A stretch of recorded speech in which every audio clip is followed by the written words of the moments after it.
Ils veulent qu'on se bagarre, on va se bagarrer. Il faudra qu'on envahisse les rues. Lançait Laurent Gbagbo ce samedi 7 juin depuis la commune de Port-Boué à Abidjan où il animait un meeting devant ses partisans. Jusqu'où l'ex-président est-il prêt à aller dans son bras de fer avec le pouvoir du RHDP? Présidentielle 2025, peut-on encore éviter la crise? Le menu de l'Intelligent Club de ce mardi est ainsi déroulé. On se retrouve dans quelques instants pour l'ouverture des débats.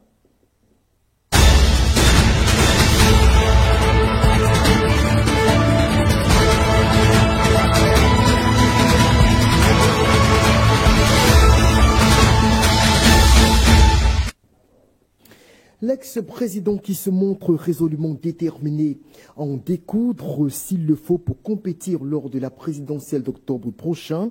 Morceau choisi de son discours prononcé ce samedi 7 juin devant ses partisans chauffés à blanc dans la commune de Port-Boué lors du meeting qu'il animait.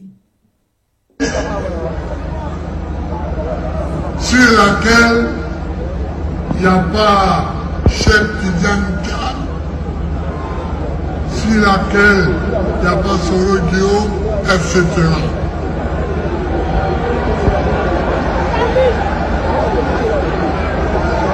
Est-ce que vous avez compris ça?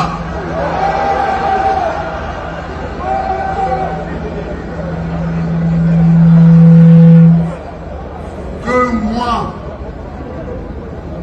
Gbagbo Laurent,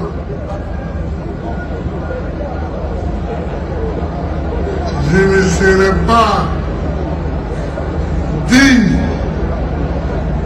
d'être candidat à la présidence de la République parce que j'ai volé.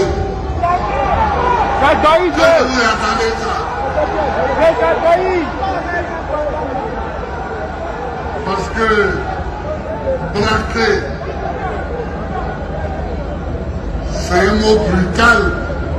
Pour dire voler. Je ne suis pas un voleur.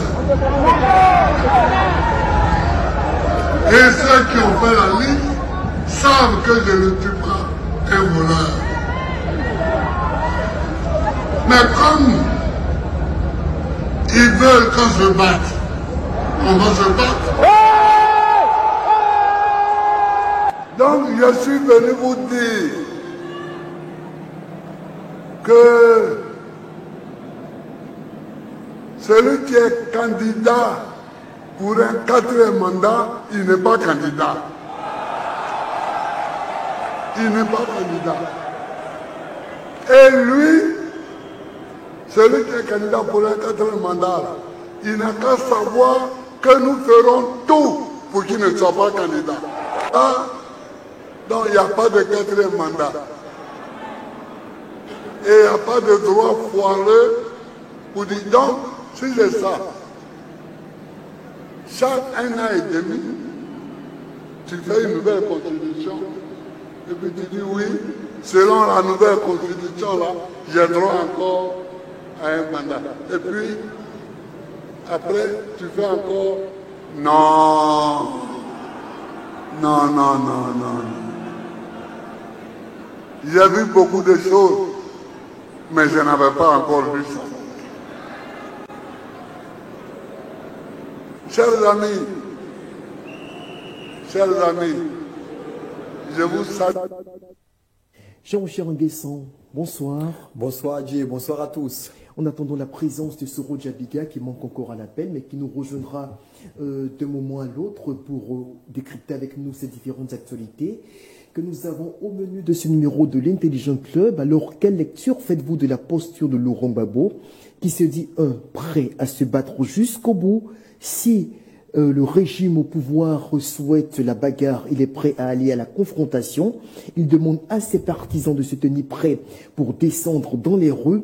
Ensuite, il dit ceci, celui qui se dit être candidat pour un 4e mandat ne le sera pas, qu'il le sache. Quel commentaire de ces différentes déclarations? Bon, en tant qu'Ivoirien, je reste peiné et chagriné lorsque j'ai entendu le président Laurent Gbagbo. Je me dis qu'on n'a pas véritablement tiré les leçons de la crise post-électorale. Après 15 ans, au sortir de cette crise, les Ivoiriens sont en train de retomber dans le même travers. J'aurais préféré entendre un discours beaucoup plus modéré, beaucoup plus policé, mais on a entendu un discours guerrier, un discours avec qui renforce plus ou moins le discours belliqueux. C'est un champ lexical de la défiance. Je me dis qu'on aurait pu éviter ce scénario. Et c'est fort dommage pour ce qui est servi aux Ivoiriens. Aujourd'hui, on a l'impression d'être dans un cycle, on a l'impression d'être, je ne parlerai pas de malédiction, mais je dirais plutôt que après chaque année, lorsqu'on est à la porte d'une élection, il est dommage. Les Ivoiriens deviennent systématiquement inquiets. Oui, systématiquement inquiets, le discours se durcit. Vous voyez, lorsqu'on regarde un peu l'histoire des différents pays, on regarde l'histoire même du Libéria tout près de nous, c'est un pays qui a traversé une période difficile de son histoire, c'est un pays qui a connu 2 guerres civiles, on connaît l'histoire de ce pays avec plus de 250 000 morts, il y a eu des viols, des mutilations, mais après ce pays a su sortir de cette situation, après la 2e guerre civile que le pays a connue avec l'arrivée au pouvoir de Lord Johnson Sirleaf, ensuite de George Weah. Il y a eu une transition pacifique. Aujourd'hui, le pays vit assez tranquillement. Mais en Côte d'Ivoire, on est sorti d'une situation où il y a eu plus de 3000 morts. Et on s'est dit qu'après cet épisode assez douloureux qui a marqué la Côte d'Ivoire, une marque indélébile dans le cœur de plusieurs Ivoiriens, qui a marqué plusieurs familles, regarder ou écouter encore ce type de discours, on s'est dit qu'on n'est véritablement pas sorti de l'auberge. Mais est-ce qu'il fallait s'y attendre quand on sait que tout récemment, il y a cela quelques jours, la commission électorale publie la liste définitive électorale sur laquelle, bien sûr, ne figure pas le nom de l'ancien président, ainsi que de 3 autres ténors de l'opposition, en l'occurrence de Charles Blé Goudé, Guillaume Soro et Cheikh Tidiane Cham du PDCI RDA. Il est clair que leurs partisans sont certainement révoltés vu l'absence de leur leader sur le fichier électoral, ce qui, du reste, les écarte systématiquement de la course à la présidentielle. Est-ce que finalement, on ne devrait pas s'y attendre à cette montée de tension-là qui menace absolument l'atmosphère préélectorale d'ici quelques mois? Vous savez, avec... on s'attendait plus ou moins à un durcissement du ton, mais avec ce qu'on a entendu, ça appelle systématiquement à la bagarre, à la violence. Et c'est ce qui est... Après le président Laurent Gbagbo, on connaît plus ou moins toute son histoire. C'est quelqu'un qui, au fil des années, a mené plusieurs batailles, en a gagné, en a perdu également. Mais je me dis qu'en tant qu'ancien chef d'État, qui sait d'où là on vient, je me dis qu'il aurait pu choisir les mots, il aurait pu éviter certaines expressions, parce que là, on l'a entendu, il dit, on fera tout ce qu'il y a lieu de faire si Ouattara était candidat à un 4e mandat. Pour l'empêcher de l'être. Pour l'empêcher. Après, lorsque les Ivoiriens, lorsque bon nombre d'Ivoiriens entendent ce discours, on est à même de se poser un certain nombre de questions. Qu'est-ce qu'il nous prépare exactement? C'est la question que plusieurs personnes se posent. Mais qu'est-ce qui s'offre aujourd'hui concrètement à Laurent Gbagbo, tout comme aux autres cadres de l'opposition, pour se faire entendre? Parce que d'aucuns estiment que les conditions dans lesquelles ils ont été écartés par la justice, les 3 premiers, Laurent Gbagbo, Charles Blé Goudé, Guillaume Soro, qui estiment leur condamnation arbitraire, tout ça reste discutable.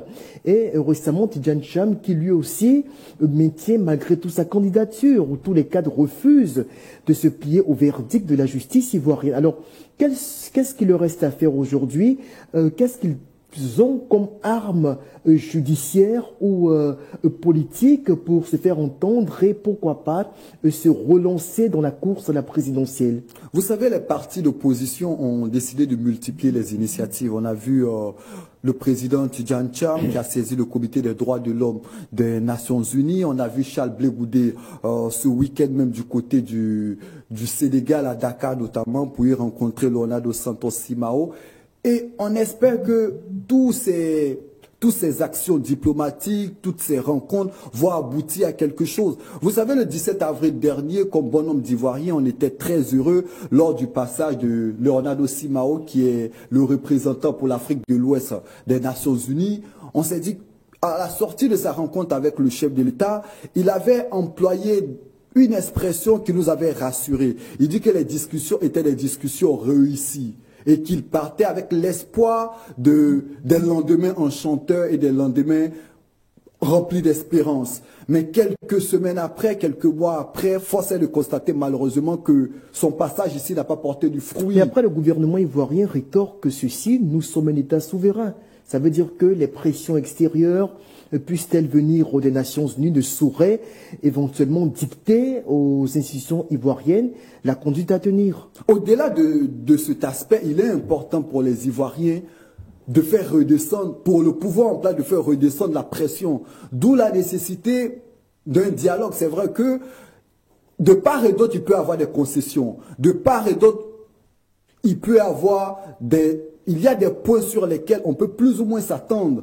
Donc, je me dis qu'aujourd'hui, il est important pour l'opposition et pour le parti au pouvoir de s'asseoir autour d'une table et de discuter. Parce que avec ce qu'on entend, à vrai dire, les Ivoiriens ne sont guère rassurés. Et on se demande, mais attends, donc à chaque élection, on va revivre le même scénario. En 2020 déjà, avec ce qu'on a vécu, autour de 100 morts, c'était un épisode aussi douloureux de l'histoire de la Côte d'Ivoire. En 2025 encore, après on s'est dit, bon, ça suffit.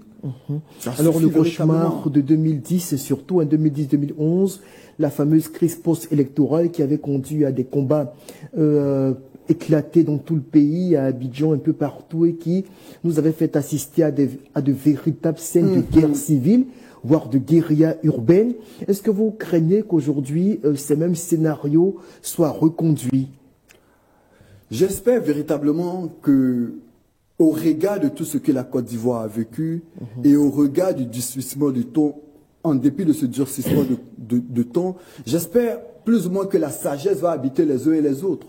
C'est ce que nous espérons. Et on espère qu'à quelques mois de ces élections, et l'opposition et le parti au pouvoir vont, au finish, avoir peut-être de part et d'autre, cette volonté de s'asseoir. C'est vrai que le parti au pouvoir estime que le processus est déjà enclenché, la CEI a déjà déroulé le processus électoral. Il sera difficile à ce niveau-là qu'il y ait de grandes perturbations. Et on a très bientôt aussi le dépôt des candidatures qui s'ouvre dans seulement quelques semaines. Ah oui, c'est à ce niveau-là que je me dis que de part et d'autre, il faut de la responsabilité et de la maturité aussi politique. Parce que avant chaque élection, on ne va pas tomber dans les mêmes routines, dans les mêmes situations. Vous savez, on a pris l'exemple du Libéria qui a traversé une période assez difficile dans son histoire. On sait plus ou moins ce que le Ghana a traversé. Mais ce sont des pays qui ont réussi à sortir de ces différentes situations et à amorcer des processus électoraux assez tranquillement. Mais aujourd'hui, qu'est-ce qui se passe, notamment avec la Côte d'Ivoire? À un certain moment, il faut que les Ivoiriens se mettent autour d'une table et se posent les bonnes questions autour non seulement de la CEI, autour du processus électoral. Quel est le problème avec nos différentes élections? Pourquoi les élections posent autant de problèmes en Côte d'Ivoire? Qu'est-ce qui n'a pas marché? Je pense que ça devait faire l'objet d'une réflexion pour qu'on sorte de cette situation. Parce que là, avec le durcissement du temps, on a entendu le PDC-RDA qui projette des marches très prochainement. La première pour ce samedi 14 juin à Cocody. Le président Laurent Gbagbo qui va, à travers une lettre ouverte, s'exprimer, parler à ses militants. Après, il y a un durcissement du temps. Du côté du pouvoir aussi, on ne veut pas forcément discuter avec l'opposition. On a vu la sortie de Cissé Bakongo qui, plus ou moins aussi, a durci le ton. Après, on se pose des questions. On attend de voir. On espère que la sagesse va habiter nos hommes politiques pour qu'on sorte véritablement de cette situation. Quand on écoute Laurent Gbagbo, on retrouve quelque peu le baroudeur des années 90, le turbulent, on peut le dire ainsi, homme politique qui agitait les foules, qui avait créé, il faut le dire, une certaine adversité coriace au fouet de Boigny. Il l'a fait, aujourd'hui, il reprend. Il semble requinquer politiquement avec le PPACI qui le remet en selle. Est-ce qu'aujourd'hui, l'homme dispose de moyens politiques suffisamment rodés, suffisamment mûrs pour retrouver sa verve politique des années 90 pour inquiéter le régime Ouattara? On attend de voir ce qui a été plus ou moins pour ma part dérangeant aussi dans ce discours, c'est que Laurent Gbagbo, c'est vrai, il est revenu sur son parcours, sur son histoire, il a parlé notamment de son grand-père qui a été un combattant, de son père qui a été également un combattant, de lui-même il est revenu sur son histoire politique, son militantisme. On le sait, mais je me dis qu'à un certain moment, il faut, même quand il y a un blocage, lorsqu'il y a une impasse, il faut choisir les mots. Et il faut avoir aussi cette capacité-là à contourner le problème qu'il y a. C'est pourquoi, aujourd'hui, le problème qui se pose dans la plupart de nos partis politiques, c'est que il y a cette volonté-là de déifier un individu ou de dire que sans cet individu, il n'est pas possible ou c'est quasiment impossible d'aller à des élections et de battre l'adversaire. C'est le cas dans toutes les formations politiques majeures de notre microcosme c'est à ce niveau-là que peut-être se situe le problème au niveau de la Côte d'Ivoire. On est revenu longtemps sur l'épisode, le cas au niveau du Sénégal. On a vu ce qui s'est passé avec Diomaye Faye et Sonko. En Côte d'Ivoire, c'est vrai que Laurent Gbagbo, il a une longue histoire politique. C'est quelqu'un qui, depuis 18 ans, a été dans le militantisme. On ne sait pas quoi. Il est passé en 82, il est parti en exil, il est revenu en Côte d'Ivoire. Élection, le multipartisme face au président Houphouët-Boigny. On connaît son histoire. On sait qu'à une certaine période de son parcours, il est parti à La Haye. On l'a dit ici, très peu auraient misé sur son retour. Ensuite, il a été acquitté en 2019. Il revient en Côte d'Ivoire. Il laisse le FPI, crée le PPACI. Aujourd'hui, le parti se porte plus ou moins bien. Il y a des jeunes avec lui. Il y a des cadres qui quelqu'un qui de positionner un individu et l'accession au pouvoir du binôme Diomaye Faye Ousmane Sonko, Macky Sall ne se présentait pas, il s'était retiré. Alors que une nouvelle candidature du président sortant Alassane Ouattara pour un quatrième mandat objectif, parce qu'après les interprétations, on peut toujours s'y noyer, mais toujours est-il que il a déjà épuisé 3 mandats et en 2025 il aborde un 4e mandat tel que nous le constatons. Alors là, Diomaye Faye qui se présentait non pas devant Macky Sall, mais devant son dauphin, en la personne de l'ancien chef de gouvernement récemment propulsé par Macky Sall, donc il n'avait pas le même gabarit politique que le chef de l'État sortant, alors que là aujourd'hui on se dit Laurent Gbagbo, Charles Goudé qui positionnerait de potentiels profils qui face à Alassane Ouattara déjà rodé politiquement, la partie est déjà pliée. Vous savez, cela pose la question même du renouvellement de notre classe politique. Mais parce que le RHDP aussi tient coûte que coûte à son champion. Ah oui, c'est vrai. C'est pourquoi je parle de renouvellement de notre classe politique. On a salué il y a quelques jours ici l'entrée en politique de M. Vincent Toby, de Assalé Thieboko avec son parti, de certaines personnes qui ont cette volonté-là de se présenter comme de nouvelles figures au niveau de la classe politique en Côte d'Ivoire. Parce qu'à un certain moment, il y a des personnalités qui ont... Quelle est l'expression que je veux... Qui ont envenimé plus ou moins le discours politique, ou des personnalités qui étaient tellement des messies pour leur parti qu'il était quasiment impossible pour ces partis-là de ne pas voir leur champion aux différentes élections. D'où la nécessité aujourd'hui pour la Côte d'Ivoire de passer à une autre classe politique. Parce que tant qu'on aura cette classe politique, je me dis, ou bien tant qu'on aura cette volonté de messie dans nos différents partis politiques, je me dis qu'il y aura constamment des tensions. Alors que si dans un parti politique, il y a la possibilité, lorsque A n'a pas la possibilité d'être le candidat, qu'il y a une personnalité B qui peut éventuellement être là pour remplacer ce candidat. C'est ce qui fera le charme de notre politique et la force de la classe politique en Côte d'Ivoire. Mais malheureusement, depuis des années, on reste attaché à des individus. Les partis politiques il est difficile pour des cadres dans certains partis politiques de sortir la tête face à un leader qui gouverne tout, qui est le maître absolu, dont la parole est incontestable. Lorsque ce cas de figure se présente, malheureusement, dans nos partis politiques, il y a très peu de démocratie. Et lorsque dans les partis politiques, il y a très peu de démocratie, cela rejaillit forcément sur la classe politique. Lorsque vous observez dans la plupart de nos partis politiques, il y a un semblant de démocratie. Mais quand on regarde de plus près, il n'y a pas forcément de démocratie. Il y a le leader qui est là, il y a le maître qui est là. Il faut forcément marcher selon la volonté du maître. Et je pense que à ce niveau-là aussi, qu'il faut revoir aussi notre classe politique pour que la Côte d'Ivoire puisse sortir de cette situation, de ces crises préélectorales, post-électorales qui se répètent depuis, on va dire, plus de 2 décennies. Aujourd'hui, c'est quasiment plié. Les militants du PPACI sont situés sur le sort de leur leader, Laurent Gbagbo, qui ne figure pas sur la liste électorale définitive. C'est désormais un acquis. Et quel peut être leur état d'esprit quand ils voient leur leader les motiver, leur demander de se préparer au combat dans les rues, pour, s'il le faut, comme il l'a fait en 2000 face à la transition militaire avec Robert Guèye, cela lui avait réussi malgré les centaines de morts qui avaient été dénombrés à l'issue de ces journées de violence. Toujours est-il qu'il s'en est sorti dans les mêmes conditions.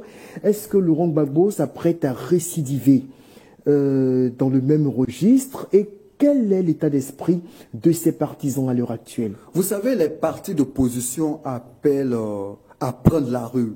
Pour ma part, c'est un droit constitutionnel, puisque la Constitution permet aux partis politiques ou à un individu de manifester. C'est un droit constitutionnel. Mais après, on est dans une période plus ou moins sensible de notre histoire. C'est pourquoi, à ce niveau-là, qu'il faut faire attention aux mots qu'on choisit, aux expressions qu'on choisit. Et on a parlé tantôt de l'histoire de la Côte d'Ivoire. On sait qu'à un certain moment, les jeunes ont été comme drogués, les jeunes ont été encensés, ont été, je ne vais pas employer le mot manipulés, mais à un certain moment, on a vu les jeunes au combat, et ça a donné plus de, vous voulez dire? Instrumentalisé, et cela a donné plus de 3000 morts. Aujourd'hui, quelques années après, est-ce qu'on veut revivre le même scénario? C'est la question qu'il faut se poser. Justement, quel est l'antidote pour ne plus revivre ces scénarios, quand on sait qu'aujourd'hui, le pouvoir qui détient l'exécutif a la possibilité, par une simple décision politique, d'apaiser toute la situation, toutes les tensions que l'on connaît? C'est en cela que je pense qu'il est important pour le parti au pouvoir d'ouvrir la brèche, d'ouvrir ne serait-ce que un échange avec l'opposition. Cela pourrait, pourquoi pas, aplanir le climat sociopolitique. Parce que le climat sociopolitique aujourd'hui, il est tendu. Quoi qu'on dise, lorsque on lit les commentaires sur les réseaux sociaux, lorsqu'on lit dans les journaux, on a écouté à l'instant le président Laurent Gbagbo, on a écouté le discours du président Tidjane Thiam, on écoute les discours du côté du PDC RDA, de l'opposition. On sent une volonté d'en découdre. Et c'est à ce niveau-là que je pense qu'il est de la responsabilité du parti au pouvoir d'appeler l'opposition et de discuter en vue d'aplanir les divergences de points de vue. Parce que si, éventuellement, on part à des élections dans une telle ambiance, dans une telle atmosphère, on ne sait pas ce qui peut advenir. C'est vrai qu'on ne souhaite pas le pire, mais lorsqu'on attend ces leaders politiques qui, quoi qu'on dise, ont des supporters, ont des militants, ont des personnes qui écoutent leurs discours. Qui sont aussi des Ivoiriens. Qui sont aussi des Ivoiriens. Je me dis qu'à un certain moment, il faut donner la possibilité à ces différents leaders d'opposition-là de parler avec le parti au pouvoir et d'aplanir un certain nombre de divergences de points de vue.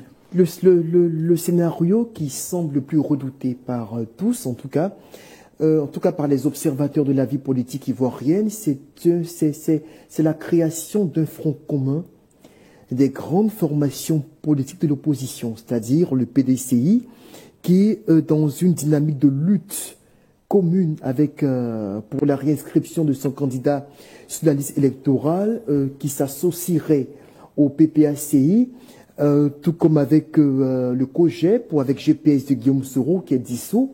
mais dont les bases militantes sont toujours existantes. Vous voyez, alors tout le monde se demande, mais dans ces conditions, si l'opposition venait à constituer un front commun, quelles pourraient en être les conséquences sur la détérioration du climat sociopolitique dans notre pays? Vous savez, avec la CAPSI, il y a déjà cette volonté-là d'un front commun de l'opposition. C'est vrai qu'au niveau du PPACI, il y a encore le frein en main, on y va pas. Mais il semble avoir déjà des frottements dans les contacts. Effectivement. Et vous savez que il n'y a pas, le président Laurent Gbagbo le disait en 1995, il n'y a pas d'alliance contre nature. On a vu notamment cette alliance FPI-RDA en 1995, deux partis qui idéologiquement étaient opposés, mais qui avaient décidé de se mettre ensemble pour contre le président Henri Konan Bédié. Dans le cadre du Front républicain. Dans le cadre du Front républicain. Donc je me dis que tout reste possible. C'est vrai que le titre d'un quotidien proche du PDC nous avait interpellé la semaine dernière, où ils invitaient notamment le président Alassane et le président Henri Konan, le président Tidjane Tcham et le président Laurent Gbagbo à une rencontre pour un éventuel combat ensemble. On attend de voir, mais je me dis que tout reste possible à quelques mois des élections. Très bien. Alors, justement, on va conclure avec cette question. Aujourd'hui, qu'est-ce que les Ivoiriens retiennent? Laurent Gbagbo qui passe à l'offensive, Laurent Gbagbo qui est déterminé à aller jusqu'au bout de sa logique, pourvu qu'il soit inscrit sur la liste électorale, en tout cas qu'il fasse partie des compétiteurs en octobre prochain. Qu'est-ce qu'on retient? Est-ce que finalement, on doit espérer qu'il y ait un dialogue politique, une sorte de rapprochement salutaire, ou faut-il désespérer, vu les positions tranchées que l'on observe ces derniers jours? Vous savez, d'entrée de jeu, j'avais dit que j'aurais aimé un discours beaucoup plus modéré, beaucoup plus policé, quand on sait que l'ambiance est plus ou moins délétère. Mais on a observé un discours guerrier avec un chant lexical belliqueux. Je pense que le président Laurent Gbagbo va rester dans cette dynamique. Parce qu'il a dit qu'il est prêt à aller au combat, qu'il ira au combat jusqu'au bout. Et on connaît la détermination de l'homme. On connaît les batailles qu'il a menées plus ou moins. On sait qu'il revient de La Haye plus réquelque que jamais. On sent un soutien populaire de la base militante au niveau du PPACI. Je pense qu'il va rester dans cette dynamique. On attend de voir son discours, la lettre ouverte qu'il fera le jeudi prochain. Dans 48 heures. Dans 48 heures, pour voir quelle est la ligne qu'il va... Parce qu'il a dit aux jeunes dans son discours que vous demandez un mot d'ordre, mais qu'on ne donne pas des mots d'ordre comme ça. Donc on attend de voir certainement que dans cette lettre, il y aura un mot d'ordre. Mais je me dis qu'il va rester forcément dans cette dynamique.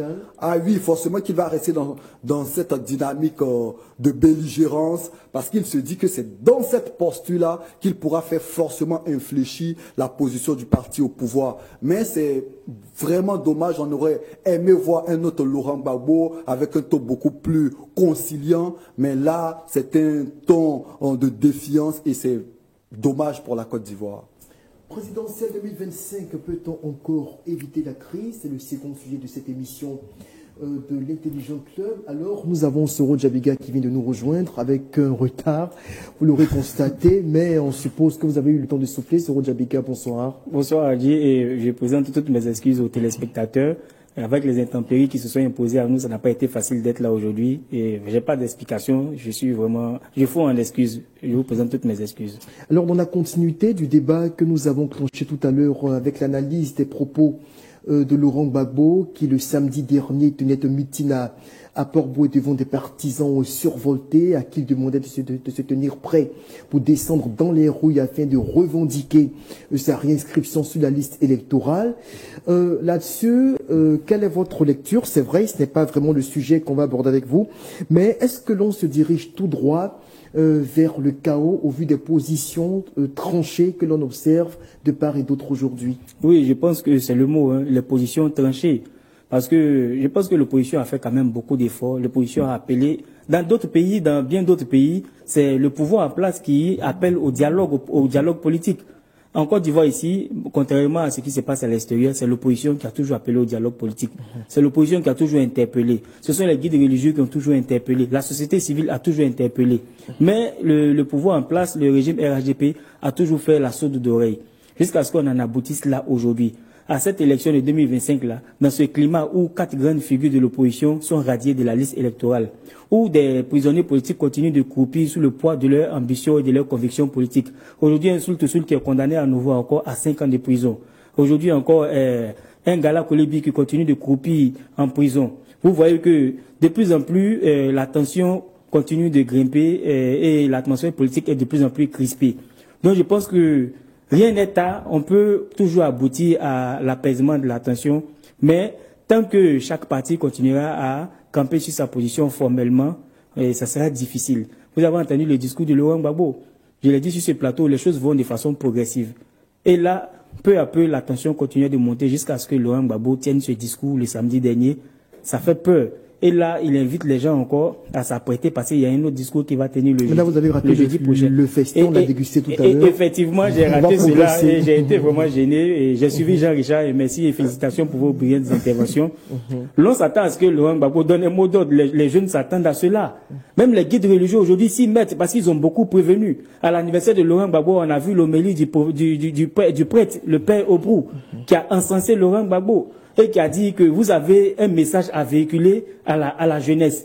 D'autres ont interprété cela comme un mot d'ordre que Laurent Gbagbo donnerait à la jeunesse. Mais quand on dit Laurent Gbagbo a un mot d'ordre à donner à la jeunesse, c'est au regard de son parcours depuis 1990 jusqu'à ce jour. On s'est dit qu'il a un héritage à léguer à la jeunesse. Quand on regarde les enfants de Laurent Gbagbo en griffe aujourd'hui, quand on parle de Blaise Lasme, quand on parle de Steve Biko, on sent qu'il y a cette crème-là qui a été formée par Laurent Gbagbo et ses collaborateurs. Et quand on dit qu'il a un message à véhiculer à la jeunesse, c'est pas forcément un message à la haine, un message à descendre dans les rues pour boycotter ou pour casser.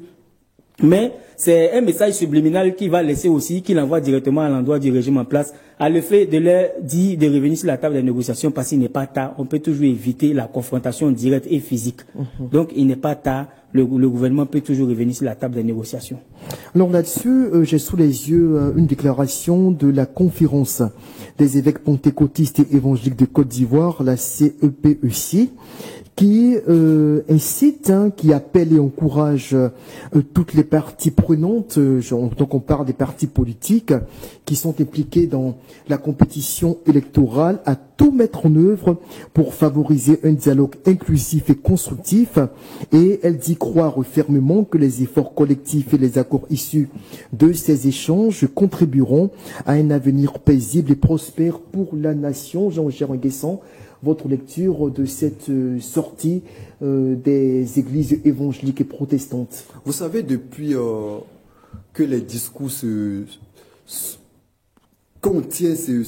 les partis politiques ont décidé de tenir des discours guerriers, on observe qu'au niveau non seulement des guides religieux, au niveau de nos chefferies, au niveau de la Chambre des rois, il y a cette volonté-là d'interpeller plus ou moins nos partis politiques.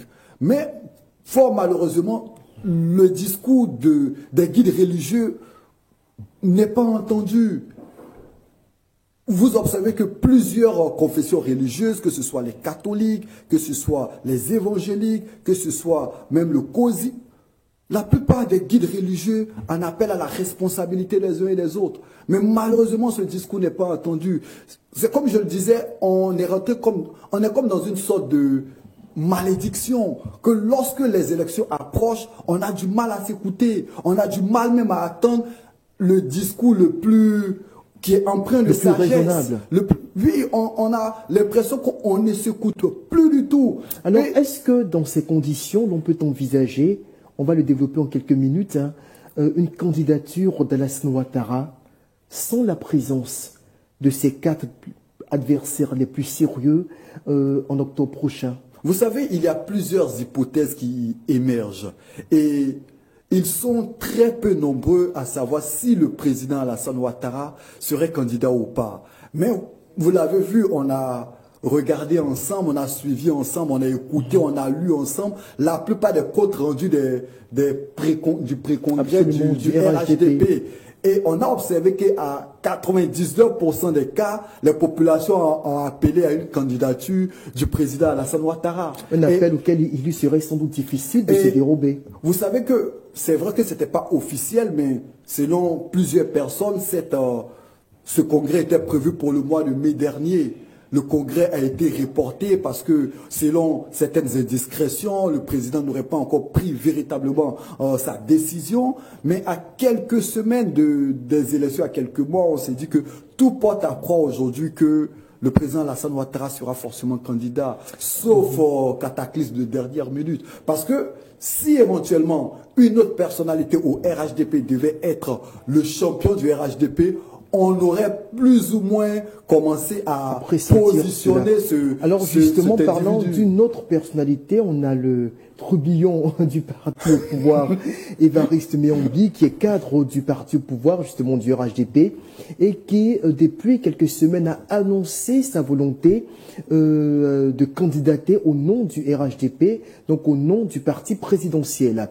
Dans un entretien qu'il a accordé récemment à une télévision africaine basée à Paris, il a réaffirmé cette intention et il se dit convaincu qu'avec toutes les années passées au pouvoir par son mentor, celui-ci ne serait plus enclin à remplir pour un autre quinquennat. On va écouter cet extrait de son intervention. Son Excellence, le président Ouattara, il disait depuis 2 ans que j'ai une équipe, une demi-douzaine de gens capables. Mais vous dites que vous ne faites pas partie de cette demi-douzaine de vos collègues, que je suis plus prêt pour 2025. C'est pas moi qui l'ai dit, c'est le président Ouattara lui-même. Mais après, il a dit, c'est bon, mais c'est un homme de parole. Le président Ouattara, c'est un homme de parole que moi j'ai côtoyé. Je suppose que cette parole qu'il m'a donnée jusqu'à preuve de contrat dans la salle du 20 au 21, s'il m'a pas dit, monsieur Méambli, retirez-vous, je suis candidat, je crois pas tout ce que les gens sont en train de dire. Il ne sera pas candidat. Soro Djabiga, Évariste Méambli, une alternative dont on reparle aujourd'hui sur ce plateau, quelques semaines après avoir déjà évoqué son cas, mais il revient à la charge. Il ne se désiste pas malgré les pressions qu'il semble subir en interne. C'est de son droit déjà d'exprimer sa volonté d'être candidat, mais de revendiquer sa place dans la shortlist qui a toujours été annoncée par le président Alassane Ouattara et ses collaborateurs. Je pense que c'est un rêve. Le rêve est permis à tout le monde. Évariste Méambli ne fait même pas partie de la shortlist de la douzaine ou de la vingtaine. Il n'est pas dans les calculs du président Alassane Ouattara. Ça fait combien de temps qu'on n'a pas entendu son nom dans les sièges du président Alassane Ouattara? C'est quelqu'un qui veut rebondir. Il a trouvé une bonne opportunité de pouvoir rebondir à travers l'annonce de cette candidature. Mais c'est bien pour lui. Au départ, j'avais pensé que c'était une candidature qui avait été suscitée de l'intérieur pour pouvoir donner un semblant de démocratie au sein du RHDP. Bon, peut-être que c'est cela ou peut-être encore qu'il veut rebondir, comme je l'ai dit tout à l'heure. C'est de son droit, mais il ne peut pas influencer une décision au sein du RHDP. Sa candidature ne peut pas influencer quoi que ce soit, même dans sa localité. Il ne pourra même pas battre le président Alassane Ouattara au primaire. Donc je pense que c'est peine perdue. Voilà, c'est un exercice démocratique, mais bon, c'est peine perdue, quoi. Très bien, Jean-Michel Nguessan, un mot rapidement sur le cas Méambli, notamment sur ce qu'on vient d'entendre. C'est vrai qu'il estime en sa volonté d'être une alternative au président Alassane Ouattara, mais je pense, comme Soro l'a dit à l'instant, qu'il est très peu probable qu'il soit la personnalité qui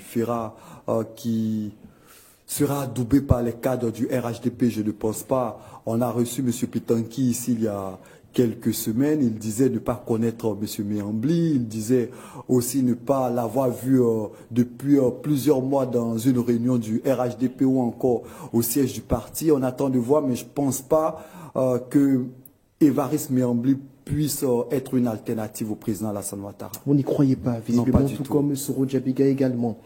Jean-Richard, on va vous permettre de poursuivre avec votre revue de presse quotidienne. Voilà, quels sont les gros titres que nous développe la presse ivoirienne pour ce mardi. Nous sommes le mardi 10 juin. Si ma mémoire est bonne, c'est bien ça. Okay. Effectivement.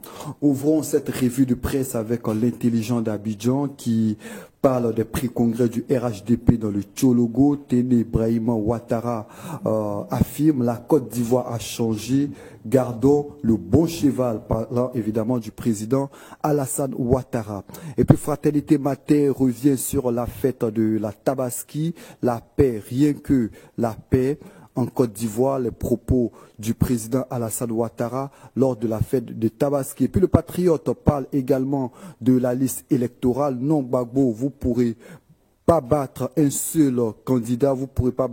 Vous vous battrez seul contre la paix, j'y arrive. Les propos dangereux d'un politicien finissent. Ici, Bakongo crache à ses vérités à Gbagbo et à Tcham. Et puis, le jour plus, à 5 mois de la présidentielle, voici pourquoi Laurent Gbagbo veut se battre et nous fouettisse. La seule bataille qui vaut, c'est celle du développement. La justice a décidé. Trêve de bavardage. Et puis l'Avenir parle du meeting également du président Laurent Gbagbo du côté de Port-Boué. Gbagbo, tel un pyromane, bat à sa une le quotidien. Et puis le quotidien d'Abidjan revient également sur le meeting du président Laurent Gbagbo du côté de la commune de Port-Boué. Après la publication de la liste électorale définitive, Gbagbo se déchaîne et bombarde Ouattara, tout sur les raisons de sa colère.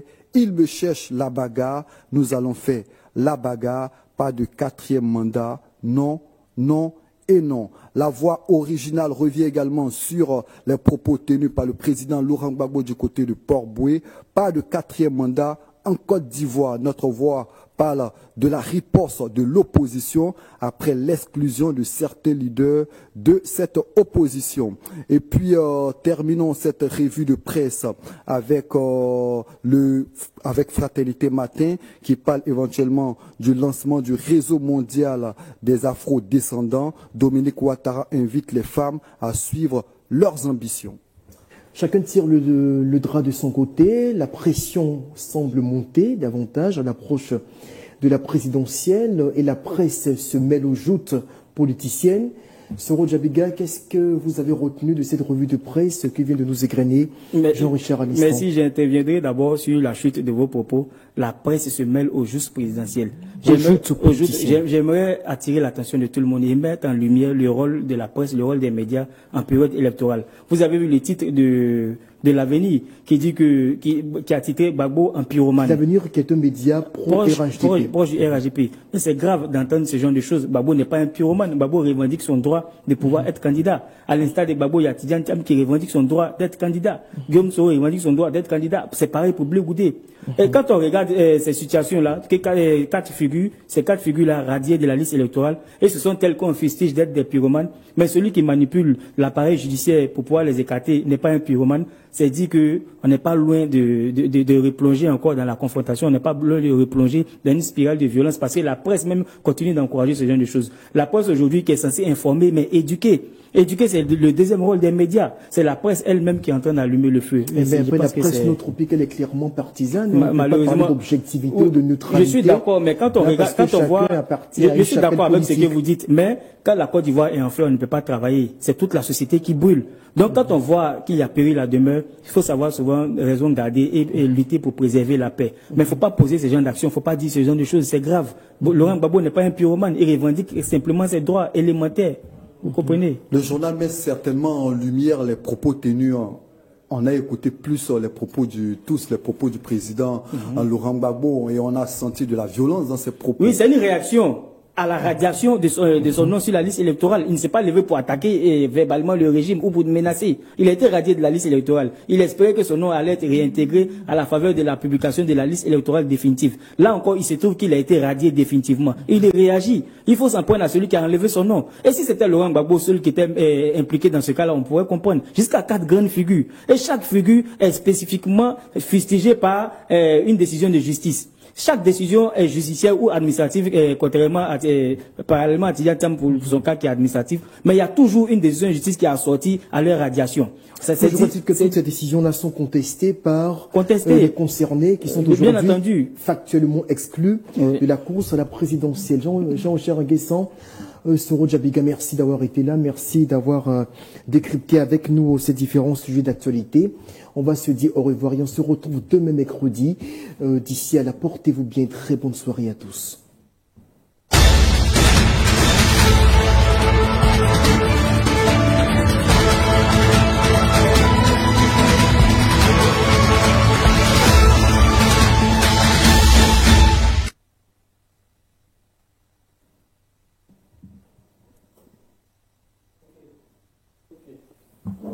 Merci Fares, merci. Non. On se disait que si on t'attendait là. Fares, excuse-moi, revue de presse là. Qui a tapé? Qui a osé? Pardon, viens. Oui.